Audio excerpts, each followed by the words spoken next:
Naam, mtazamaji unaendelea kututazama muda huu hapa tukiwa hapa katika semina kubwa kabisa, semina elekezi ya kielimu ya masomo ya dini ya Kiislamu. Nipo na moja ya wachangia mada hapa ambaye amefika mapema kabisa asubuhi, lakini mpaka muda huu akiwa bado tupo naye. Asalamu alaykum. Wa alaykum salaam wa rahmatullahi wa barakatuh. Jina lako na una wadhifa gani?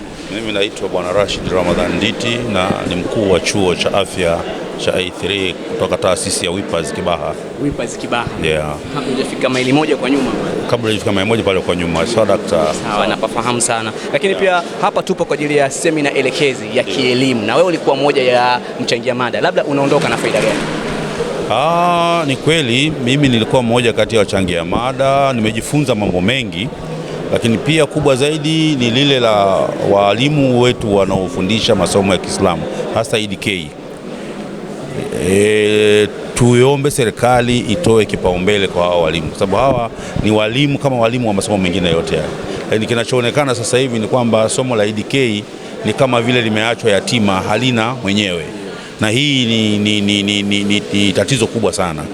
Haya yanayoonekana leo katika jamii ni kutokana na kudharau masomo ya dini ikiwemo EDK. Watoto wetu wanasifika hawana maadili, watoto maadili yamemonyoka, lakini kiukweli tatizo kubwa ni jinsi gani serikali isivyothamini haya masomo. Nimesikia mengi hapa leo kwenye semina kwamba hata mgeni rasmi aliyokuja akasema walimu wa EDK ni kama vile wameachwa yatima. Na yeye ameeleza hata historia yake kwamba huko mwanzoni walikuwa hata kulipwa hawalipwi, alikuwa analipwa mtu binafsi. Kwa hiyo hilo linakuwa mtu binafsi akiondoka, manake walimu wa EDK wanabakia kama yatima. Sasa hili linamsababishia mwalimu kuishi kwenye mazingira magumu sana. Huwezi kutegemea mwalimu huyu akatoa delivery nguzo darasani wakati yeye mwenyewe hajui nyumbani kwake ataishi vipi. Kwa hiyo mimi niombe kama serikali kweli tuna nia ya kurudisha maadili kwa vijana wetu, tusisitize masomo haya ya dini, walimu walipwe ili watutolee watoto ambao tunawahitaji. Sehemu yote kama hakuna dini utaona kabisa mmomonyoko wa maadili upo pale, sio swala la kificho, linaonekana. Hakuna dini, mmomonyoko wa maadili upo pale. Tunapenda hatupendi, na ninazungumza dini sasa, ninazungumza dini general yote, si hata hapo kwa wenzetu, mtoto yote anasoma. Lakini hiyo ni kweli kwamba kama hakuna dini ndio unasikia hayo. Mtoto aliyokuwa kwenye mazingira ya dini hawezi kuvuta bangi, hawezi kutoa matusi ya hovyo, hawezi kuwa mwizi, kwa sababu nafsi itamsuta kutokana na yale maadili aliyofundishwa kwenye dini, hasa ya kumcha Mwenyezi Mungu Subhanahu wa Ta'ala. Lakini Sheikh, kuna moja ya mchangiaji hapa alileta kama taharuki, lakini taharuki chanya. Kila mtu ana namna yake ya ufafanuzi, kila mtu ana namna yake ya uelewa.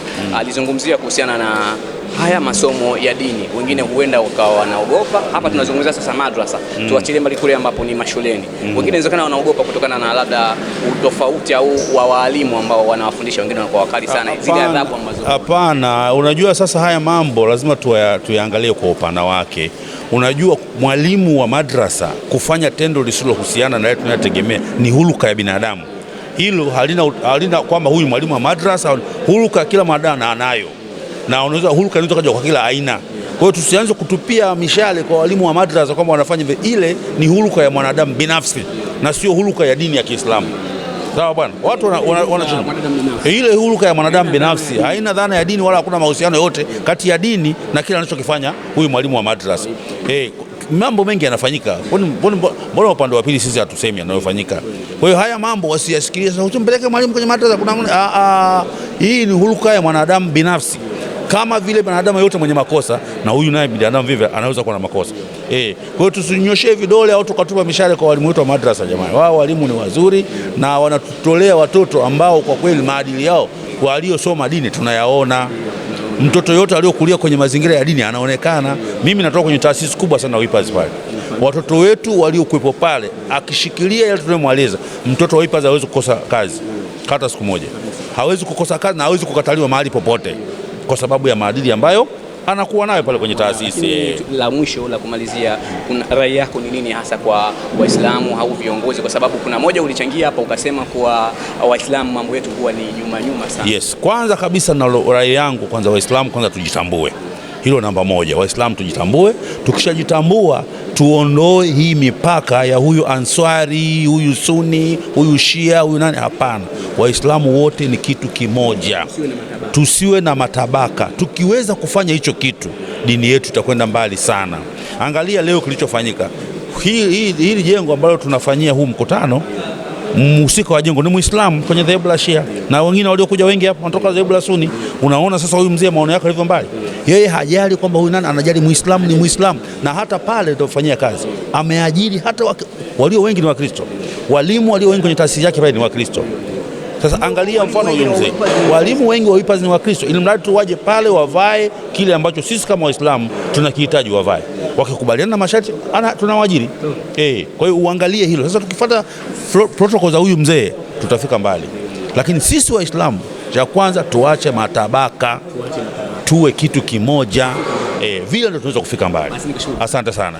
Mathalan saa 9 hii tupo katika semina hii. Nini labda unaondoka nayo kwa maana ya faida wewe kama moja ya watendaji wakuu? Kwanza nishukuru Allah Subhanahu wa Ta'ala. Nimshukuru Allah Subhanahu wa Ta'ala, lakini pia niwashukuru nyie kwa kuja kwenye semina yetu na kuchukua habari hizi zinazohusu semina. Nilichofarijika kikubwa, kwanza hawa waliotakiwa kushiriki kwenye semina wameweza kupata kile kilichokusudiwa, lakini pia wataweza kubeba ile dhana ya kile kilichokusudiwa katika mada zote tatu, kuanzia mada ya uongozi inawahusu, lakini mada ya mtaala ndio kazi yenyewe ya kila siku, sambamba na mada ya malezi, kwa sababu wote hawa wanashughulikia jamii. Kwa mimi nimefarijika na nimepata hamasa ya kuweza kuandaa semina nyingine na wenzangu, lakini pia viongozi na taasisi mbalimbali waliohudhuria wametushauri tushirikiane, tufanye kazi kwa pamoja ili tuweze kuandaa kile ambacho kinaweza kikawa ni msaada mkubwa kwenye jamii. Na kwa sababu ni kazi yetu kusimamia umma, tumekubali wito huo na tumekubali ushauri huo, na tuko tayari kushirikiana na hata wasiokuja kwenye semina yetu. Tupo tayari kushirikiana na hata wasiokuja kwenye semina yetu, wawe viongozi, mtu mmoja mmoja, taasisi, tuko tayari kushirikiana. Lengo na madhumuni ni ile kauli ya Allah Subhanahu wa Ta'ala, litoke kundi miongoni mwenu litakalofanya kazi ya kuamrisha mema na kukataza maovu. Ndiyo, ili tuweze kupata viongozi walio bora na Watanzania watakaoitumikia jamii kwa amani na salama na uadilifu. Juedikta hii ni semina ya ngapi? Hii Juedikta ni semina ya pili, lakini pia tumeshafanya mashindano ya Qur'ani ili kuonyesha kwamba elimu tunazozisimamia ni zote mbili. Tukienda mashuleni na pia hata wanafunzi wale wa mashuleni huwa tunawaangalia namna wanavyohifadhi kitabu cha Allah Subhanahu wa Ta'ala, na tunakusudia pia 2026 tuweze kufanya semina nyingine inshallah. Mipango zaidi ya Juedikta ni nini? Kwa sababu tumeona hapa asilimia nyingi ya walimu au wachangia mada walikuwa wakizungumzia kuhusiana na hatuangaliwi, tumeachwa kama yatima sisi Juedikta. Nini ambacho rai yenu, nini ambacho kinakwenda kupata kwenye nyinyi? Nini ambacho mnachokizungumza labda kwa upande wa serikali au na watu mbalimbali wenye uwezo au wenye kuangalia kwa jicho la pili? Alhamdulillah, tunachokusudia kukifanya kwanza ni kuwaunganisha walimu kuwa na sauti moja, na ndio hii kazi tunayoifanya katika kuelimisha. Baada ya hapa sasa, tutakachoendelea nacho sisi kama Juedikta au sisi Juedikta ni kuhakikisha kwamba walimu wanakuwa jambo letu ni moja. Umoja wetu ndio utakayekuwa na sababu ya kupaza sauti kama nilivyotangulia kwenye taasisi mbalimbali, hatimaye kuifikia serikali na kuona mchango wetu mkubwa katika jamii. Isitoke kikubwa na cha kuweza kuwafanya wawe matajiri, ila kule kuwaona kama ni sehemu ya kipaumbele kwenye jamii yetu. Tutaendelea kushawishi kwa sauti yao watakayezungumza na mipango tutakayokubaliana kupanga na hawa walimu, tuseme nini, wapi na kwa ngazi ipi inshallah, ili kufikia lengo inshallah. Asante sana, shukrani na nyinyi pia, kila la kheri. Tunaomba msikose kuja tena na tuwe pamoja katika hili na lijalo. Jazakallahu khair.